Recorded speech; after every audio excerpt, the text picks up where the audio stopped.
सारी बातें जानने वाले हो। जैसे कि पहले कई सारे लोग किस तरीके से इलेक्ट्रिकल मीटर लगे होने के बावजूद भी बिजली की चोरी कर लेते थे। साथ ही साथ एक और सवाल हम यह भी जानेंगे कि अगर हम भी हमारे घर के लोड को कुछ इस तरीके से कनेक्ट कर लेते हैं, मतलब कि हमारा जो मेन मीटर है उस मेन मीटर से हम सिर्फ न्यूट्रल को लेते हैं और जो हमारे लोड को न्यूट्रल मिलना चाहिए वह न्यूट्रल हम किसी दूसरे मीटर से दे देते हैं, तो इस केस में क्या होगा। तो दोस्तों चलिए फिर बिना ज्यादा देख रहे वीडियो को स्टार्ट कर लेते हैं। दोस्तों वीडियो की स्टार्टिंग में मैं सबसे पहले आपको कुछ बातें अर्थिंग से रिलेटेड बताना चाहता हूँ। दोस्तों आप सभी जब भी पहले कभी गांव में जाते थे या आज भी जाते हो तो कई बार आप सुनते हो वो लोग बोलते हैं कि उनके घर पे मीटर भी लग रहा है फिर भी उनका जो बिल है वो काफी ज्यादा कम आता है, चाहे वो अपने घर में एसी फ्रिज भी लगा के रखते हैं। तो ऐसा किस वजह से? तो दोस्तों इसके पीछे जो रीजन है वो है कि वहां पर जो मीटर लगा हुआ है, जो बिजली का जो मीटर लग रहा है वह हमारा अलग लगा हुआ होता है। आप सभी को ऑलरेडी पता भी होगा कि पहले के समय हमारे जो इलेक्ट्रिसिटी के मीटर लगे होते थे वह हमारे दूसरे टाइप के मीटर होते थे, जिसे कई सारे लोग चक्री वाला मीटर भी बोलते थे या फिर हम उसे इलेक्ट्रोमैकेनिकल मीटर बोलते हैं। दोस्तों वह जो मैकेनिकल मीटर होता था उसकी मदद से लोग इस तरीके से चोरी करते थे, जैसे मान लीजिए कि उनके घर पे एक मीटर लग रहा है और इधर से गवर्नमेंट का फेज और न्यूट्रल आके उनके मीटर में जा रहा है। अब मीटर का जो आउटपुट है, इस मीटर के आउटपुट से सिर्फ वो एक फेस वायर को ही यूज में लेते थे और इस फेस वायर से ही वो अपने लोड को कनेक्ट कर लेते थे। लेकिन अब बचा न्यूट्रल इस लोड को चलाने के लिए, तो वह क्या करते थे, वह इस लोड को न्यूट्रल हमारे मीटर से लाके नहीं देते थे, वो अपने घर में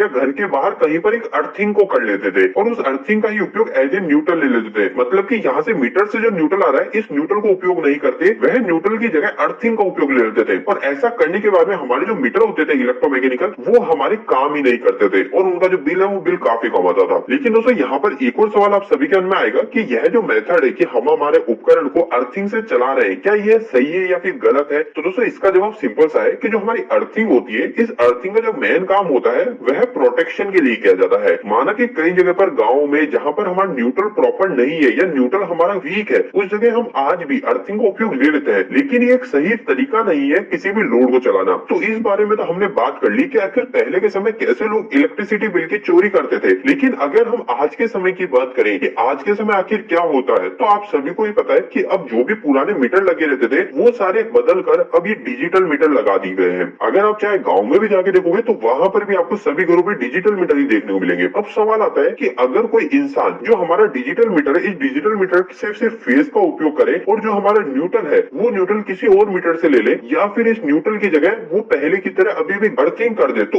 उस केस में भी हमारा जो ये मीटर है इस मीटर में बिल आएगा या नहीं, और अगर आएगा तो वह किस मीटर में आएगा। तो दोस्तों सबसे पहले बात करते हैं कि अगर कोई इंसान बल्ब को दूसरी साइड से न्यूट्रल की जगह ग्राउंडिंग का उपयोग करे तो उस समय अगर वहां पर डिजिटल मीटर लग रहा है तो उस समय हमारा डिजिटल मीटर में हमारा कंजप्शन शो होगा, हमारी यूनिट आएगी, केडब्ल्यूएच बढ़ेंगे। तो आपको ध्यान में पहले के समय जिस तरीके से बिजली की चोरी की जाती थी वह हमारे डिजिटल मीटर के साथ में बिल्कुल काम नहीं करती है। इसके अलावा हम एक और दूसरे सवाल पे बात करते हैं कि अगर हम कुछ इस तरीके का कनेक्शन कर लेते हैं कि हमारे पहले मीटर से हम फेज को ले लेते हैं और दूसरे मीटर से हम हमारे न्यूट्रल को ले लेते हैं, तो इस केस में कौन से मीटर में हमारी यूनिट हमें आएगी, किसमें हमारा कंजप्शन शो होगा। तो दोस्तों आपको ध्यान रखना है कि अगर आप इस केस में डिजिटल मीटर का उपयोग कर रहे हो तो आपका जो पहला मीटर है जिससे आप फेज का उपयोग कर रहे हो इसमें भी आपके